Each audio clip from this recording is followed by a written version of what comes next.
इनकी आप बॉडी परिवार की तरफ से तैयार करवाई गई है और उसका सही समाज का निर्माण करके पूरा होते ही मूर्ति जयपुर में बनी रखी है और उसको लिया जाएगा और सम्मान के साथ प्रेरणादायक है। इन्होंने बड़ी कोशिशों के बाद ही ये देखा है कि भाई स्कूल का नाम जो है उनके नाम पे रखा जाना चाहिए और इसमें उनके परिवार का सबसे बड़ा योगदान रहा है। ये हमारे दादाजी थे को पूर्ण रूप से बचाते हुए अकेले ने अपनी जान कुर्बान की।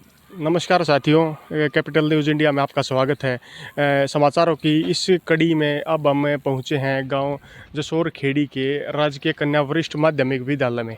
यहां पर एक गुमनाम शहीद जो गुमनामी की ज़िंदगी काफ़ी लंबे समय से जी रहा था, लेकिन अनंत काफ़ी लंबे प्रयास के बाद इस स्कूल का नाम उस शहीद के नाम पर करने का काम आप जिस प्रकार देख सकते हैं, शहीद लाश नायक सरदार सिंह राजकीय कन्या वरिष्ठ माध्यमिक विद्यालय, इस स्कूल का नाम करवाने के लिए काफ़ी लंबे अरसे से प्रयास किया गया और इसके बाद आप उस वीर चक्र विजेता इन्हें वीर चक्र से सम्मानित भी किया गया। आप पढ़ देख सकते हैं जूम के माध्यम से।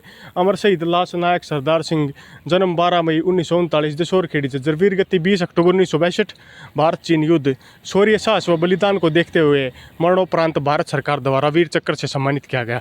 अब उन्हीं के पुत्र जो कि गांव के निवासी हैं उनसे बात करते हैं कि किस प्रकार इतने लंबे समय के बाद उन्होंने गुमनामी की ज़िंदगी में जी रहे इस शहीद का सम्मान दिलाने के लिए किस प्रकार प्रयास किए और किस प्रकार ये नाम दिलाने के लिए कोशिश की गई। तो सबसे पहले पूछते हैं, नमस्कार भाई साहब। राम राम भाई। तो जिस प्रकार ये आपके दादाजी हैं, हाँ जी, तो इन्होंने जैसे भारत चीन युद्ध में अपना जीवन न्यौछावर कर दिया और सरकार ने जिस प्रकार की इनकी काफ़ी सरकार व प्रशासन ने इनकी अनदेखी की और अपने इतने लंबे अरसे के बाद यहाँ पर जिस प्रकार इस शहादत के नाम इस स्कूल का नाम भी रखा गया और जैसे हम देख रहे हैं कि पीछे भी कुछ निर्माण कार्य चल रहा है, तो कितना प्रयास आपने किया इसके लिए? इनका 12 मई 1939 का इनका जन्म हुआ था और मात्र 17 साल की उम्र में इन्होंने आर्मी ज्वाइन कर ली थी और 20 अक्टूबर 1962 को भारत चीन युद्ध के दौरान इन्होंने मरणोपरांत वीर चक्र से नवाजा गया था। तो अब जैसे काफ़ी लंबा समय हो गया इनकी शहादत को और उसके इतने लंबे अरसे के बाद अब इस स्कूल का नाम उनके नाम पर रखा गया है, कितना प्रयास आपने किया इसके लिए? इसमें हमें परिवार ने और हमने काफ़ी प्रयास किया और इसमें हरियाणा सरकार और माननीय सांसद डॉक्टर अरविंद शर्मा के आर्थिक प्रयासों द्वारा यह काम सफल हुआ है।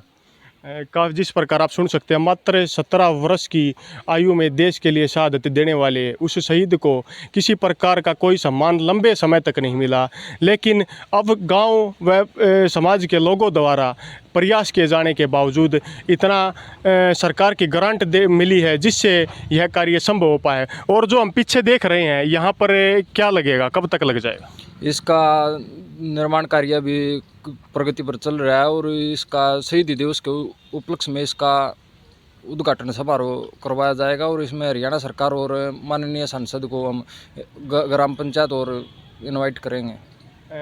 काफ़ी समय से आपने सुना होगा कि काफ़ी हमारे देश में हज़ारों लाखों ऐसे शहीद हैं जो गुमनामी की ज़िंदगी अब भी जी रहे हैं, लेकिन 1962 युद्ध में जिस प्रकार हमने सुना भी था कि जो इंडिया गेट के पीछे शहीद स्थल बनाया गया है वहाँ पर भी इनका नाम अंकित है। उसमें किस प्रकार आप ये देखते हैं कि इतना बड़ा वहाँ पर नाम अंकित होने के बावजूद और उनकी जन्मभूमि में यह नाम काफ़ी लंबे समय बाद आना एक दुखदायक चीज़ है, उसके लिए कैसा सोचते हैं? ये आकाश जी, ये दुखदायक तो है, पर जो काम देर आए दुरुस्त आए कहावत है कि जो हुआ ठीक हुआ, अब जो होने जा रहा है वो ठीक ही होगा। और जो इसका राजकीय कन्या स्कूल का नाम शहीद के नाम पर अंकित हुआ है और इसमें गांव में शहीद के लिए जो स्मारक बन रहा है, ये गांव के लिए और गांव के युवाओं के लिए एक प्रेरणा का स्रोत बनेगा। इस जैसे आपने सुना कि जो भी हुआ ये उस बात से संतुष्ट तो हैं, लेकिन फिर भी एक उचंग रहती है कि इतने लंबे समय के बाद हमें नाम तो मिला। उससे पहले ये नाम इंडिया गेट के पीछे जो नरेंद्र मोदी जी ने शहीद स्मारक बनाया था उस पर तो अंकित था, लेकिन अब यहाँ पर भी अंकित हो गया। यह आने वाली युवा पीढ़ी के लिए एक मिसाल के रूप में, पर वैसे तो इस गांव में दर्जनों शहीद हैं, लेकिन अब भी कई ऐसे शहीद हैं जिनके नाम पर अभी कुछ नहीं है। लेकिन हम सरकार और प्रशासन और लोगों से यही उम्मीद करते हैं कि ऐसे ही शहीदों का सम्मान बरकरार रखा जाए। और अब जल्दी ही आपकी यहाँ के जो पहले आप स्कूल का एक व्यू देख लें, ये जो ग्राउंड है ये यहाँ पर शहीद की मूर्ति लगेगी। कितनी फीट ऊँची मूर्ति होगी ये शायद जो लगेगी? इनकी हाफ बॉडी परिवार की तरफ से तैयार करवाई गई है और उसका शहीद स्मारक का निर्माण कार्य पूरा होते ही मूर्ति जयपुर में बनी रखी है और उसको लिया जाएगा और सम्मान के साथ उसका यहाँ प्रस्थापना की जाएगी और आने वाले 20 अक्टूबर को इसका शहीद दिवस के उपलक्ष्य में इसका सम्मान समारोह किया जाएगा। 20 अक्टूबर आने वाली 20 अक्टूबर को इस यहाँ पर भव्य मूर्ति के साथ इस शहीद स्मारक को ग्रामवासियों व लोगों को सौंप दिया जाएगा। अब हम यहाँ की पहले आप एक बार देख ले पूरा ग्राउंड और ये ग्राउंड के कोने पर ये जो शहीद मूर्ति लगेगी और अब हम अंदर प्रशासन जो स्कूल के अधिकारी हैं उनसे बात करते हैं कि किस प्रकार वे इस शहीद के नाम बदले जाने से किस प्रकार वह देखते हैं कि आने यहाँ स्कूल में पढ़ने वाले बच्चों पर और यहाँ गांव के वासियों पर किस प्रकार का क्या प्रभाव पड़ेगा। जिस प्रकार अब अभी स्कूल के परिसर में आ गए हैं और यहाँ पर पढ़ाने वाले अध्यापकों और स्टाफ से पूछते हैं कि जिस प्रकार 1962 में वीर चक्र से सम्मानित शहीद सरदार सिंह का नाम जिस प्रकार स्कूल के नाम पर रखा गया है और एक भव्य मूर्ति जो जल्दी ग्रामीण और स्कूल के बच्चों को सौंप दी जाएगी, उससे वह कैसा बच्चों क्या उनको क्या लगता है कि कैसा संदेश लोगों के मध्य जाएगा। इसके बाद हम यहाँ पर स्कूल परिसर में पढ़ाने वाले लोगों से बात करते हैं और पूछते हैं कि किस प्रकार क्या जिस प्रकार अब स्कूल के अधिकारियों से बात करते हैं कि जिस प्रकार शहीद का नाम रखा गया तो वो बच्चों के लिए किस प्रकार प्रेरणा के रूप में साबित होगा। नमस्कार मैडम। नमस्कार जी। क्या नाम मैडम? रूमा रानी। मैडम, जिस प्रकार ये अभी काफ़ी लंबे से गांव के शहीद थे जो काफ़ी लंबे समय से गुमनामी की ज़िंदगी जी रहे थे और अब काफ़ी प्रयासों के बाद शहीद के नाम पर स्कूल का नाम रखा गया, तो ये स्कूल में पढ़ने वाले बच्चों के लिए किस प्रकार प्रेरणा के रूप में साबित होगा? ये देखो, स्कूल में पढ़ने वाले बच्चों के लिए ये एक बहुत ही प्रेरणादायक है। इन्होंने बड़ी कोशिशों के बाद ही ये देखा है कि भाई स्कूल का नाम जो है उनके नाम पे रखा जाना चाहिए और इसमें उनके परिवार का सबसे बड़ा योगदान रहा है। उनकी मेहनत, उनका भाई की और भाई के जो पोते हैं अगली पीढ़ी उनका बहुत बड़ा योगदान है। और बच्चे जब भी स्कूल में आएंगे तो वो स्कूल का नाम पढ़ेंगे तो उनको अपने बुजुर्गों का जो उनकी पहली पीढ़ी थी उनके बारे में बहुत इनको गर्व फील होगा कि उन्होंने ऐसे टाइम पे अपनी शहीद हुए हैं वो अपने देश के लिए। तो बच्चों में एक बहुत बड़ी प्रेरणा आती है उनके अंदर कि भाई हमें भी इनसे सीख लेनी चाहिए कि कैसे कैसे हमारे गांव के लोग जो है जिन्होंने कुर्बानी दी है। धन्यवाद। जिस प्रकार आपने सुना कि काफ़ी बच्चों को पता नहीं कि उनके गांव के ऐसे ऐसे अनेक शहीद हैं जो काफ़ी समय से गुमनामी की ज़िंदगी जी। अभी यहाँ पर कुछ बच्चे हैं, कुछ लड़कियाँ, इनसे पूछते हैं कि वे किस प्रकार समझते हैं। क्या नाम है? भावना। तो शहीद का जो नाम बदला गया है ये किस प्रकार आपके लिए प्रेरणादायक होगा? ये हमारे दादाजी थे और ये कारगिल के युद्ध में 1962 में शहीद हो गए थे और ये हमारी एक प्रेरणादायक बात है और ये हमारे गांव के थे, इसलिए हमें बहुत खुशी है कि इनका नाम हमारे स्कूल के नाम पर पड़ा है।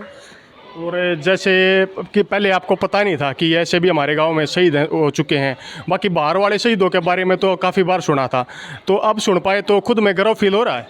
Yes sir.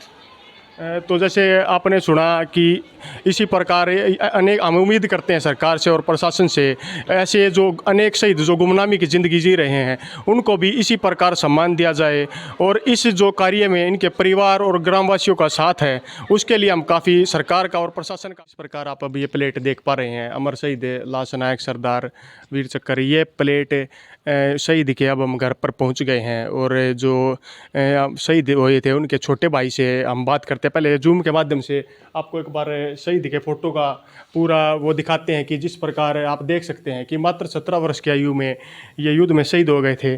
तो बात करते हैं उनके छोटे भाई से और पूछते हैं कि वे कैसे थे और कब युद्ध में गए थे। नमस्कार जी। नमस्कार जी। क्या नाम है जी आपका? मेरा खजान सिंह नाम है जी।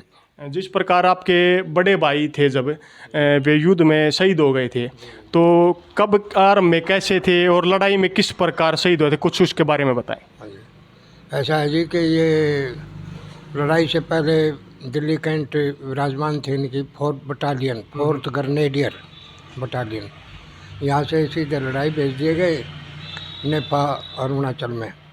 वहाँ ये 20 अक्टूबर 1962 को शहीद हुए नेमचू नदी के पार।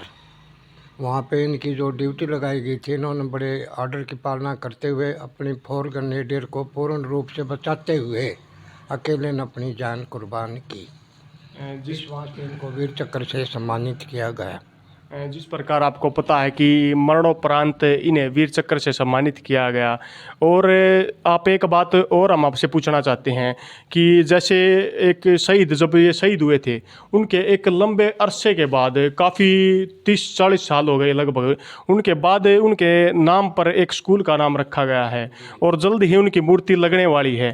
तो इसमें आपने कितना प्रयास किया इसके लिए? इसके लिए जी हमने स्टार्टिंग से ही प्रयास किया, लेकिन तरह तरह की अड़चनें आती रही और कुछ घरेलू हालात जो थे वो हरी बीमारी की वजह से लैप्स होते रहे। इनकी वार विडो थी श्रीमती किताबो देवी, वो 2002 में चरपाई पे लेट गई, स्पाइन कोड होगा, नस दब गई, उसका शरीर काम नहीं करता। 12.5 साल 2014 तक वो बेड पे रही और मैं उनकी सेवा शुश्रूषा में लगा रहा, तो आगामी कार्रवाई नहीं कर सके। नहीं तो ये 1996 में लग जाना था। उससे बाद में फिर आगे कार्रवाई करते तो ये बीमार हो गई। उसके बावजूद ये अभी हरियाणा सरकार ने कुछ अपनी सरकार की तरफ से शहीदों के लिए ये बनवाने की कोशिश की, हमने भागा दौड़ी की। हमारे माननीय MP साहब डॉक्टर अरविंद शर्मा जी ने इसमें बड़ा सहयोग दिया और उनके पूरे स्टाफ ने, और अभी ये बनने जा रहा है। इस पर करीब 10 लाख रुपए की लागत आएगी। फिलहाल हम अपनी जेब से इधर उधर से पैसा करके हम अपना ब्याज बाड़ी से पैसा लगा रहे हैं। बाद में देखते हैं सरकार इसमें क्या पेमेंट करती है कि नहीं करती है। जिस प्रकार आपने सुना, एक लंबे अरसे बाद वो मूर्ति लगने जा रही है और स्कूल का नाम बदल कर शहीद के नाम पर रख दिया गया है। अब जिस प्रकार हम स्कूल के अंदर गए थे, वहाँ बच्चे और जो प्रशासन है और गाँव वासी हैं, वे इस चीज़ से काफ़ी खुश हैं कि उन्हें अब पता लगा है कि एक शहीद जो गुमनामी की ज़िंदगी जी रहा था, अब उसको अच्छी तरह से नाम मिल गया है, उसको स्थान मिल गया है। तो इसके बारे में ग्रामवासियों को आप क्या संदेश देना चाहते हैं, और जो बच्चे फौज में जाना चाहते हैं उनको आप क्या बताना चाहते हैं? मेरा यही कहना है कि सभी बच्चे अपनी अच्छी कोशिश सेहत बना करके सेना में भर्ती हों। राष्ट्र सेवा ही परम धर्म है, इससे बड़ा कोई धर्म नहीं है। और हम खुद पूरा परिवार, मेरा एक सगा भतीजा भी, इनका भी सगा भतीजा बड़े भाई साहब का लड़का अजमेर सिंह 1971 की लड़ाई में शहीद हुआ है, पाकिस्तान ऑपरेशन में। तो हमारा परिवार पूरा जो है वो मतलब शहीदों का ही परिवार है। और मेरे ये बड़े भाई साहब, इन्होंने गांव को वीर भूमि की उपाधि दी है। यही एक वीर हुआ है जब से गांव बसा है, जिसने वीरता की उपाधि प्राप्त हुई है, वीर चक्र की, वीर भूमि जसौर खेड़ी। जिस प्रकार आपने सुना कि एक शहीद जो गुमनामी की ज़िंदगी जी रहा था, अब उसे पहचान मिल चुकी है। हम ऐसी अनेक कहानियाँ आप लोगों तक पहुँचाते रहेंगे। इसी के साथ आप लोगों से विदा लेते हैं। जय हिंद, जय भारत।